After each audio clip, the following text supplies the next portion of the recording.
કૌશળ દેશ વેશ બટનો લઈ તીર્થ માહી ભૈરા રામાનંદ મળ્યા સ્વધર્મ ચલવ્યો યજ્ઞાદિ મોટા કર્યા મોટા દામર ચાર્યા ગઢપુરે બે દેશ ગાદી કરી અંતર ધ્યાન થયા લીલા હરિતણી સંક્ષેપ્તમાં ઉચરી દીક્ષા અર્પિય હો ગુણાતીત સમી જૈને ગુરુ જોગીએ કાકાને વળી આપ દિવ્ય દ્વયનું અદ્વૈત અનોખું જ છે ભેદે સાક્ષી અનંતના સ્વરૂપયા શાસ્ત્રી મહારાજનું એવા સ્વામી હરિપ્રસાદ ચરણે વંદન સદા હું કરું.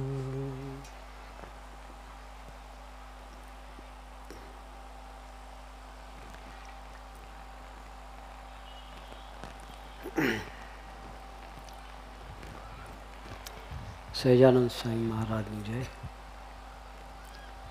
હરિપ્રસાદ સ્વામી મહારાજની જય,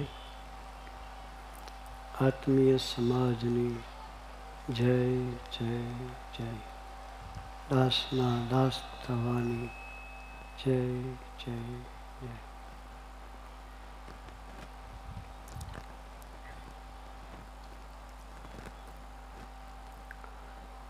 સ્વામીજી ઘણી વખત વાત કરતા હતા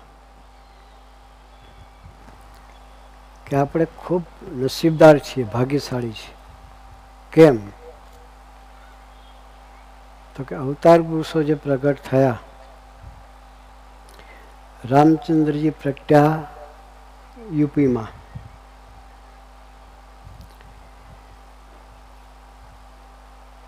લવકુશને ગાદી આપી ગુજરાતમાં, એનો યજ્ઞ ગુજરાતમાં કરાવ્યો.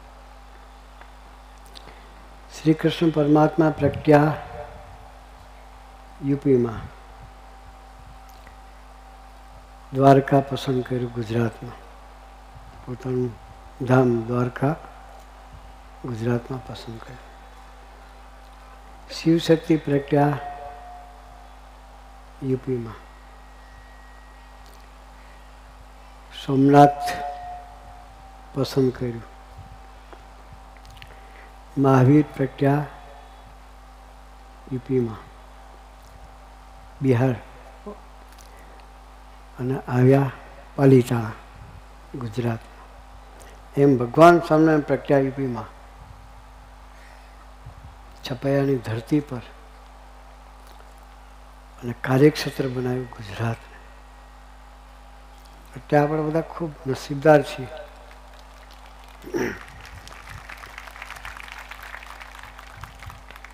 એમાં પણ ચરોતરની ધરતી. ભગવાન સ્વામિનારાયણ વન વિચરણ કર્યું 8.5 વર્ષ. પહેલાં પેલું મોઢામાં કોઈ અન્ન મૂક્યું હોય કે દૂધ મૂક્યું હોય તો બોચાસરની ધરતી પર.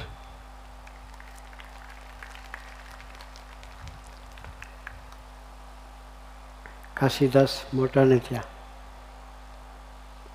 8.5 વર્ષ સુધી હરિશરણ સ્વામીએ કહ્યું કે માતાનું રુધિર સૂકી દીધું, એટલી તપસ્યા કરી. કાંટો વાગે તો પાણી નીકળે, લોહી ન નીકળે. કેવું શરીર સૂકી નાખ્યું છે. એ તપસ્યાની પૂર્ણાવતી કરી બોચાસરની ધરતી પર. એટલે આપણે નસીબદાર છીએ કે ગુજરાતની ધરતી કેટલી નસીબદાર ધરતી છે. એ ધરતી પર આપણને રહેવા મળ્યું. એ ભગવાન સ્વામિનારાયણ પછી એમના અનન્ય અક્ષરધામ તુલ્ય જે વારસદાર કહેવાય એ ગુણાતાન સ્વામી, એ ભાદરાની ધરતી પસંદ કરી. ગોંડલને તીર્થ બનાવ્યું. ત્યાર પછી શાસ્ત્રીજી મહારાજ આવ્યા અને મહેરાવ પસંદ કર્યું. ત્યાં પ્રજ્ઞા અને બોચાસનને ધામ બનાવ્યું. અને સ્વામીજી પ્રજ્ઞા આસો જ અને પસંદ કરી બાકરોલની ધરતીને, હરિધામની ધરતીને.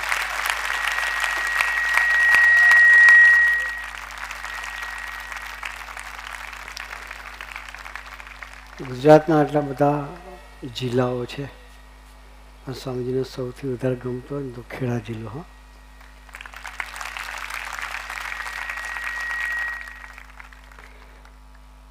સ્વામીજી ઘણી વખત વર્ણન કરે કે ખેડા જિલ્લામાં 2 ગુણનું દર્શન થાય. એક સુરવીરતા, પાછી પાની નહીં, ડુ એન્ડ ડાય, અને બીજું ભક્તિ. એટલે આપણી ચરોતરની ધરતી કેવી છે? સંસ્કારી ધરતી કહેવાય. એ ધરતીને સ્વામીજી પસંદ કરી પોતાના યુગ કાર્ય માટે. ભણ્યા તો કે આણંદમાં 10 વર્ષ આણંદમાં વિતાવ્યા સ્વામીજીએ. 5મા ધોરણથી ચાલુ કરી અને ફર્સ્ટ યર સાયન્સ સુધી સ્વામીજી ભણ્યા. ત્યાં સુધી રહ્યા આણંદની ધરતી પર. એટલે આપણે બધા ખૂબ નસીબદાર છે ધરતી પસંદ કરી. ભગવાન સ્વામિનારાયણનું કાર્ય સુરત ભાવનું, એક કાર્યને સ્વામીજીએ વિવેકવંતો બનાવ્યું.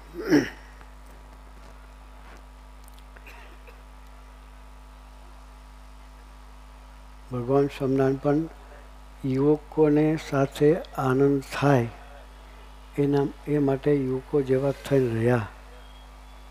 દરબારો સાથે ઘોડા ખેલવ્યા. દરબારો સાથે ઘોડા ખેલવ્યા. એ વખતે કોઈ મર્સિડીઝ ગાડીઓ નહોતી, જીવમાં બેસવા માટે. દાદા ખાચરની ઉંમર બહુ નાની હતી.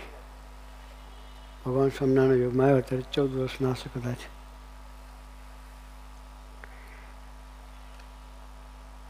એ દાદા ખાચરના ફાધર એબલ ખાચર વહેલા ધામમાં ગયા.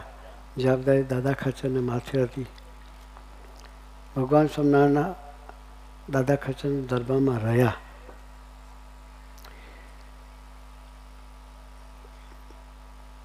સમર્પણ એવું હતું, ભગવાન અવારનવાર દાદાને બિરદાવતા હતા. એ જીવા ખાચરથી સહન થતું નહોતું.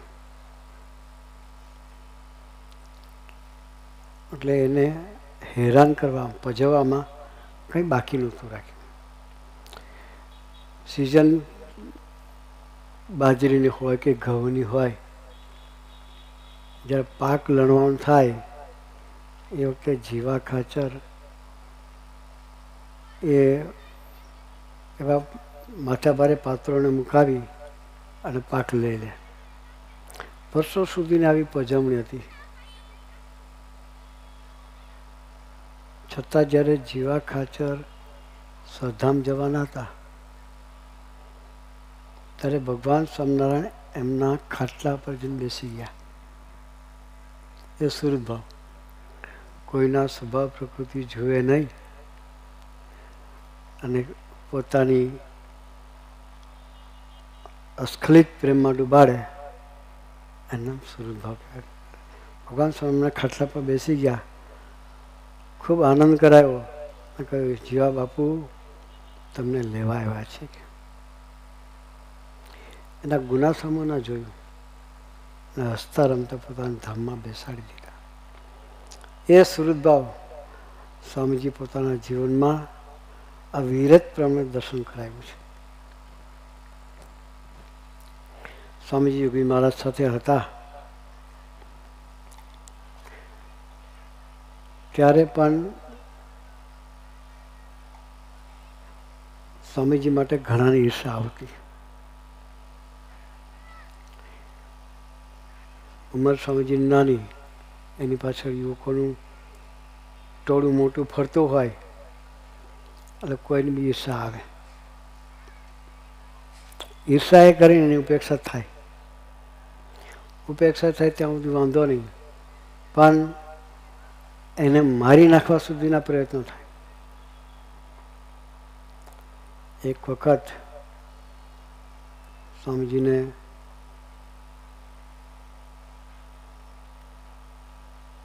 નક્કી કર્યું કે એને આપણે હેરાન કરવા છે. એટલે સ્વામીજી લાઈફ તો ટોટલ એકદમ પહેલેથી પ્યોર હતું,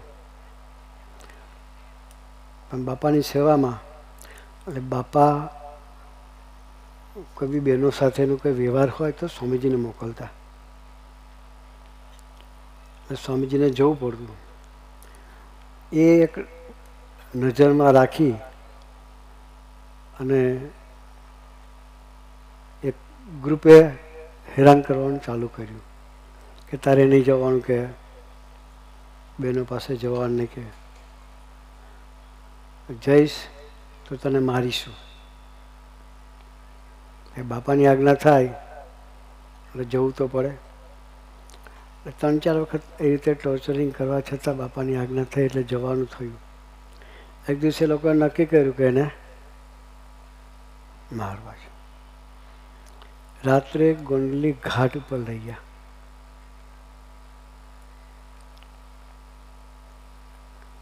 સ્વામી સાથે ગ્રુપ મોટું હોય, સ્વામી બધાને કીધું તમે કોઈ આવવાનું નથી, મળીને આવું છું. સ્વામીજીને એકલાને લઈ ગયા. ઘાટમાં પગથિયા ઉતરી નદી કિનારે ત્યાં લઈ ગયા અને 4-5 જણા ભેગા થઈ અને ઢોર માર્યો. ઢોરને મારતા પણ હજુ દયા આવે, પણ નિર્દય થઈને એવો માર્યો. અને એક જણાએ તો સ્વામીજીને બૂટ પહેરેલા હતા, હાઈટેક બોડી વાળો માણસ હતો. એણે બૂટ પહેરેલા બૂટથી સ્વામીજી પેડીમાં લાત મારી. ત્યાં સ્વામીજી ચક્કર ખાઈને પડી ગયા. સ્વામીજીની સ્પિરિટ ચાલવાની બહુ હતી, પણ એવું મારેલું કે સ્વામીજીને ગોંડલી ઘાટના પગથિયા ચડતા 1.25 કલાક થયેલો. કેટલા? 1.25 કલાકે પગથિયા ચડતા થયેલો. કેવો માર માર્યો છે.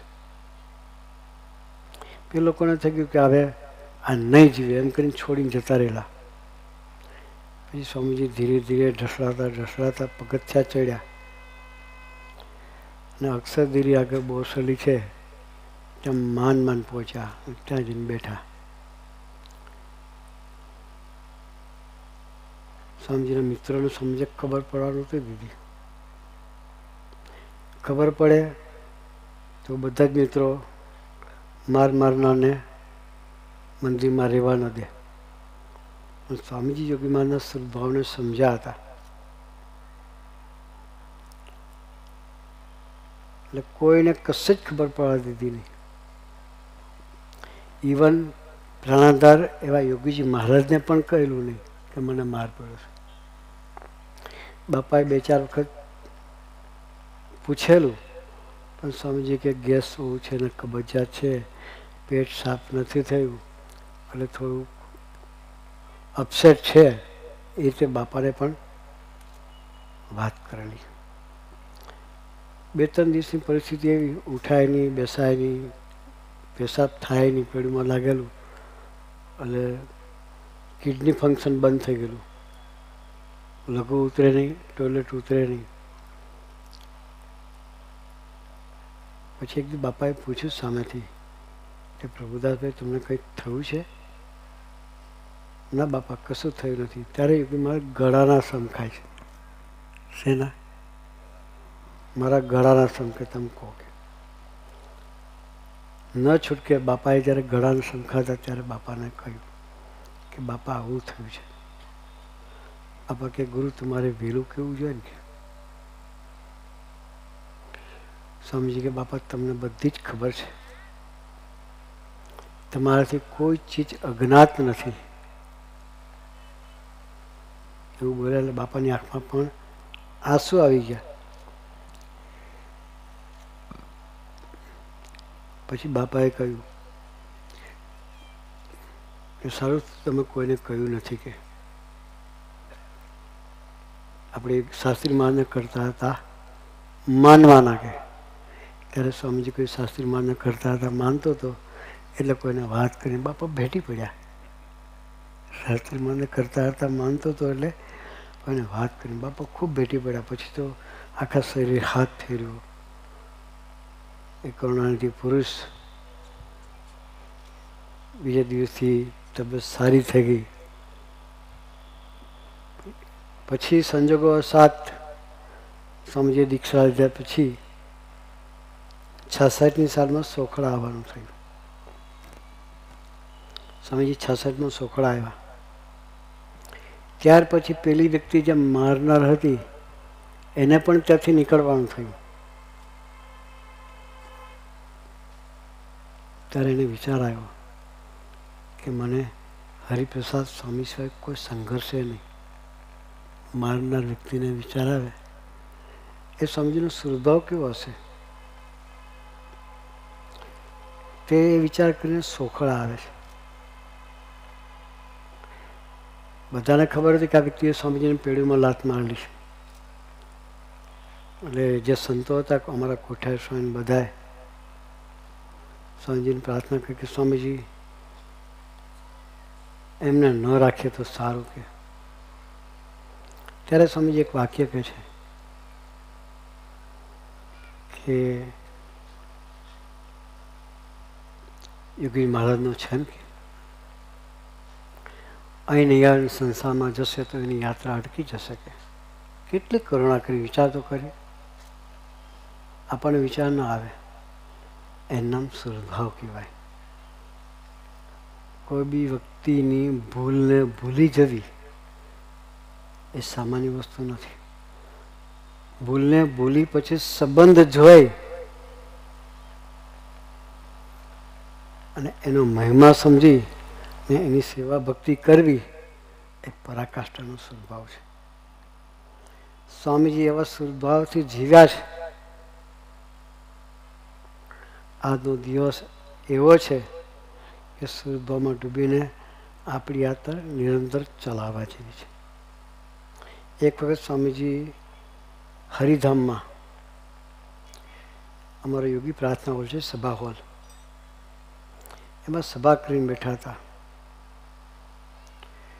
અને એનો ઘુમ્મટ બહુ મોટો છે. 60 ફૂટનો ડાયામીટર વાળો ઘુમ્મટ છે. ગુજરાતમાં સૌથી મોટો ઘુમ્મટ છે.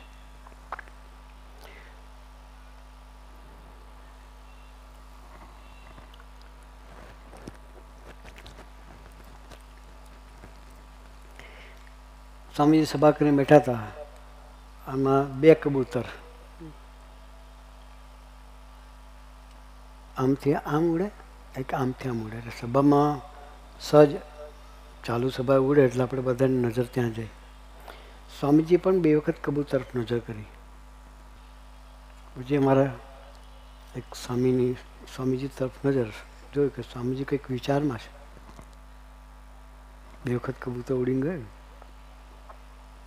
એટલે એને સ્વામીજીને કહ્યું સ્વામી આપ શું વિચારમાં છો? સ્વામી હું એક જ વિચારમાં છું, કબૂતર અહીં છે, અંદર અંદરથી બહાર નીકળતા નથી કે તો એને પાણી પીવા ક્યાં જતા હશે અને ખાવા માટેની શું વ્યવસ્થા હશે કે આ વિચાર આપણને આવે. કબૂતર જેવા કબૂતર 84ના જીવ એના માટે સ્વામીજીનો આવો વિચાર આવે એ સ્વામીજીનો જીવ માત્ર પ્રત્યેનો સ્વભાવ છે. ત્યારે એ અમારા સુરત સ્વામીજીને પૂછવા ગયેલા ત્યારે જ્યારે સ્વામીજીએ વાત કરી કે પાણી ક્યાં પીતું હશે અને ચણવા ક્યાં જતું હશે કે એના વિચારમાં છે આપણે માટે કંઈક વ્યવસ્થા કરો કે કબૂતર થોડું ચણી શકે અને પાણી પી શકે એવી વ્યવસ્થા કરો કે આપણી વિઝન અને એમના વિઝનમાં આટલો ફેર છે. એટલે આપણે ખૂબ નસીબદાર છીએ કે આવા પુરુષની આપણને ગોદ મળી છે, એનો પ્રાગટ્ય મહોત્સવ ઉજવવાની તક મળી છે. તો આજે એટલી જ પ્રાર્થના કરવી છે કે સ્વામીજી,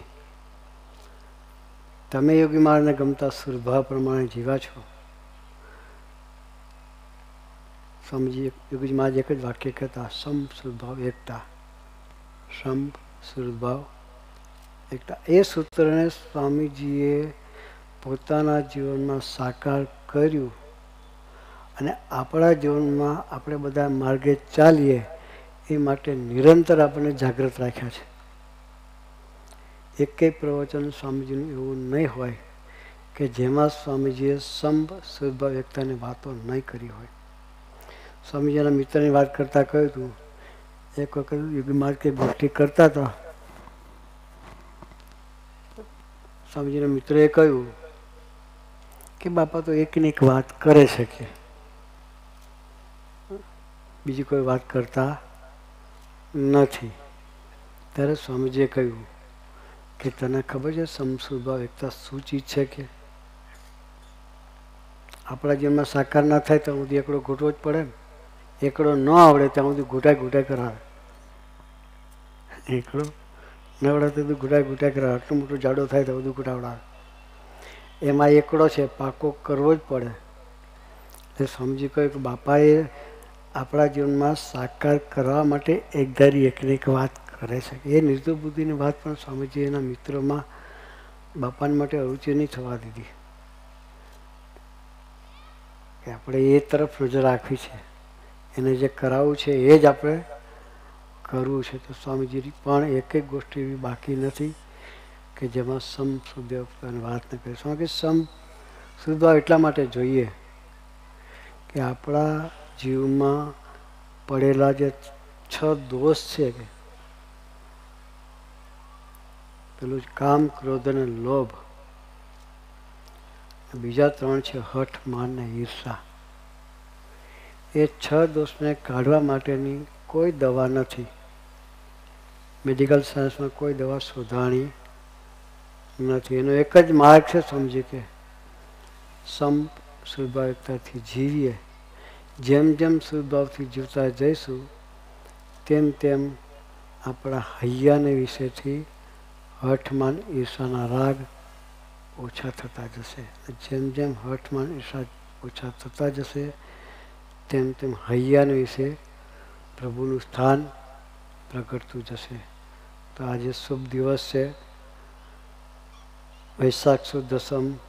સ્વામીજીએ પ્રજ્ઞા 88 વર્ષ થયા. સ્વામીજી આપણા માટે જે પોતાના શરીરના લોહીના એક એક ટીપાનો ઉપયોગ એણે કર્યો છે, તો એ ગુરુનું ઋણ વાળવાનો અવસર આપણને મળ્યો છે. તો આજે સંકલ્પબદ્ધ થઈએ કે સ્વામીજીને જે ગમે છે એવા શુદ્ધભાવથી જીવન જીવી, એને ગમે છે એવી આત્મીયતાથી જીવન જીવી અને આપણી યાત્રા નિરંતર સ્વામીજી તરફ ચલાવતા રહીએ. એ ચલાવવા માટે ગુરુહરિ આપણને સૌને ખૂબ ખૂબ ખૂબ બળબુદ્ધિની શક્તિ આપે. એ જ પ્રાર્થના સહજાનંદ સ્વામી મહારાજની.